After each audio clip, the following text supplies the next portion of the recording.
Hi guys, welcome to Travel with Austin. I'm Austin.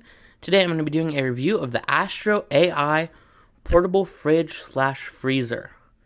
Now this is a 12-volt fridge/freezer, which means that while yes, you can plug it into the wall like I have right now, you can also plug it into your car or even a portable power station. Now this thing costs about $200 on Amazon. When I bought it, it was on sale for about $150, which is a great deal. And I'm going to be giving you guys my thoughts on it after about a week of use, and also talking about a battery test I did with my Jackery 300. So first of all, let me say that although I've been using this for about a week now, it has been entirely in a stationary setting, as I am currently house sitting. And because of that, I can't go on any long trips or anything because I have to take care of a lot of animals. But let's get into the review. So first things first is that this is an actual fridge or freezer. It is not like one of the things that you can buy from Walmart or Amazon where it just cools below ambient temperature a certain amount. This has an actual compressor, which is in there. And the temperature can go all the way down to -4. So, looking at the design of it, you have a heat outlet over here, some more vents over here. Right here is where it plugs in, and you basically can decide if you want to plug it into the wall, like I currently have it, or if you'd rather plug it into a 12-volt source. Now, you do have the lid. It is somewhat hard to open the lid for the first, I'd say, few days, and then it kind of becomes a bit easier.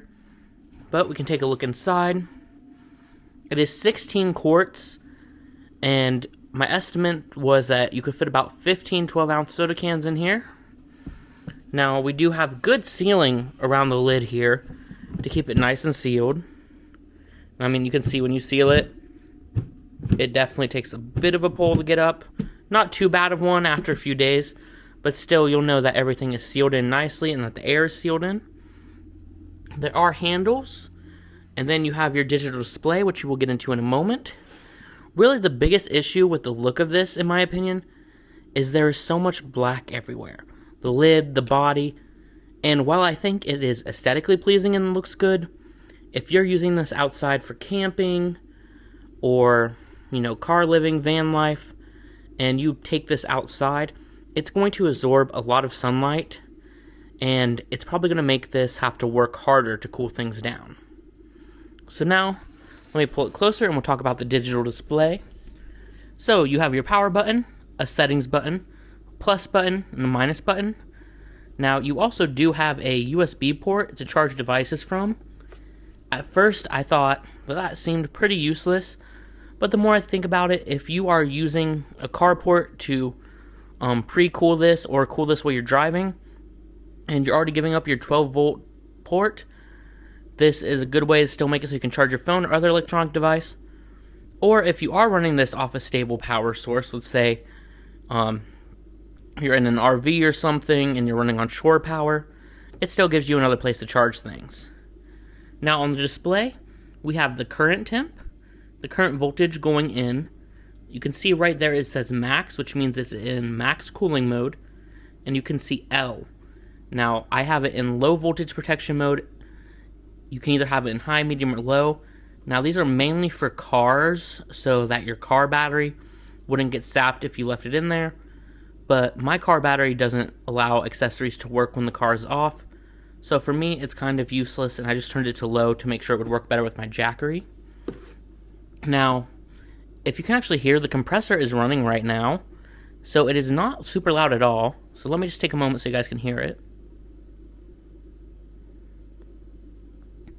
So it's really not loud at all, and honestly, it sounds about the same as a mini fridge, possibly even quieter. Now, with the plus and minus, you can change the temperature. As you can see, I have it set to 37, but it's currently 39, which is why the compressor kicked in. And usually how it works is that the compressor will kick in, and it will cool it below 37, sometimes all the way down to 33 or 32. And then it will hold the temperature for as long as it can, And once the temperature starts to creep back up, the compressor will kick back in. So you don't need to be alarmed if you do buy this and you set it to 35 and suddenly it's at 32, 31. I have had soda pop in here since I got it, and never once has a can frozen, but they have stayed cool. Now there are other settings, such as you can change the max mode to an eco mode, you can change the temperature setting from Fahrenheit to Celsius, but really, it's a pretty simple unit, and I really enjoy it. Now, for most of the time, I have had it plugged into the house here that I'm in house sitting at, but I decided I would do a battery test with my Jackery 300 just to see what type of battery life I would get. So, what I did was I put this outside. I did not put it in the shade or anything, just put it outside. I connected it with the 12-volt connector, and I set it out there for about 25 hours. Now, our weather during that time went from cloudy to sunny. Temperatures ranged from probably the high 50s to 85. And really, what I found was that after 25 hours, I still had 15% battery left. Now, that is really great, actually, because that means that if you needed to, you could power this fridge for a whole day on the Jackery. Now, of course, it is going to heavily depend on your temperature and weather in the area. You know, if you're living in an area where it's 100 degrees, it's probably going to sap power quicker to keep things cold. And also, if it gets too warm, it's possible that the Jackery will shut down because it is only rated for certain temperatures. So you probably wouldn't want to use this in like Death Valley or anything, but for most times it will probably work just fine.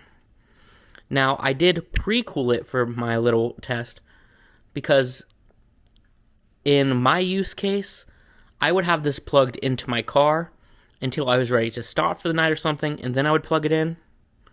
So that is something that's also important to realize, because if you just pull this in when it has not been used and then plug it straight in, it's going to suck a lot more battery life. Now, as for battery life, it is rated at a 60 watt max. I noticed that when the compressor was on, usually it would go from 40 to 45, but when the compressor is off, it would go from like 0 to 3 watts, because all you really have to do when the compressor's not running is maintain the LCD screen. So this thing sips power until the compressor runs, but that's one of the reasons it lasts so long on the Jackery. And I had it on max mode. I'm sure if you put it on eco mode, it would probably last way longer.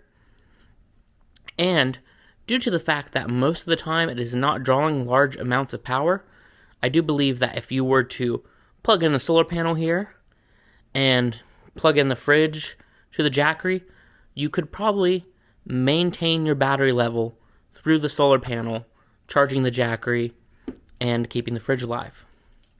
So anyway, that's all I have for you guys today. I hope you guys enjoyed this video. Hope you enjoyed this review. If you did, please give it a thumbs up and please subscribe. I will put a link to this fridge in the description below. And I will see you guys next time with a brand new video. Thanks for watching.